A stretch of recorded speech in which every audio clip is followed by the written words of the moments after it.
สบายดีข้าพเจ้าเองมีชื่อว่าท้าวโชคใจรามังกุล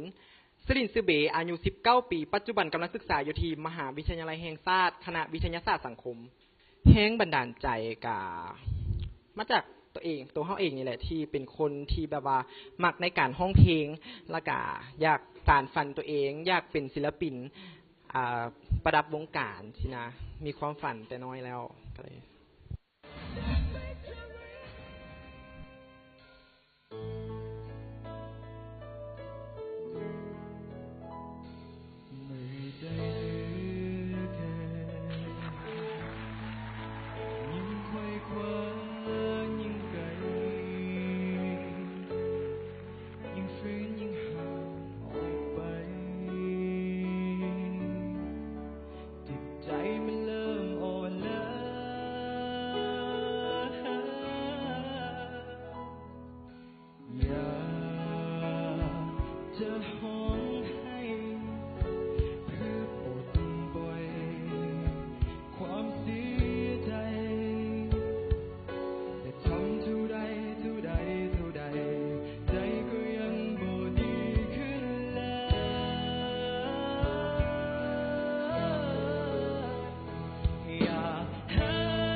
รู้สึกว่าเสียงของเพื่อนนี่จะนุ่ม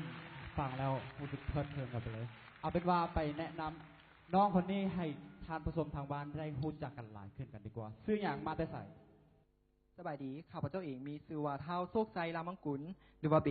อายุ19ปีปัจจุบันกำลังศึกษาอยู่ที่มหาวิทยาลัยแห่งชาติไอ้หนุ่มมสของพวกเฮานี่เองเนาะบ่าวมสเนาะแต่ว่าเพื่อบ่เป็นการเสียเวลาเดี๋ยวเฮาที่ให้ทานผู้ชมทางบ้านแล้วก็ทางพิธีกรเองเนาะก็รอรุ่นอยู่ว่าผู้แข่งขันคนนี้จะได้ผ่านจะได้ไปต่อหรือบอ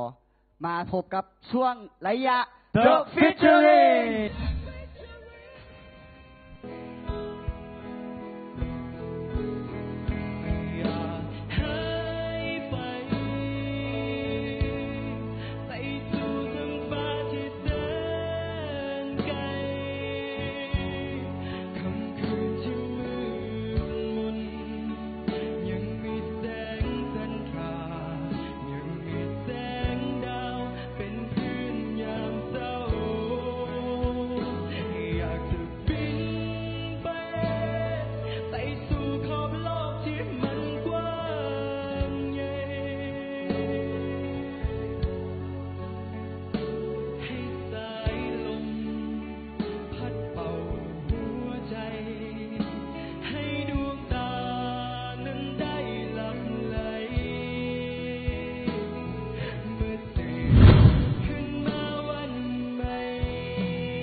อยู่นอวัชนีโค้ชลูกบอล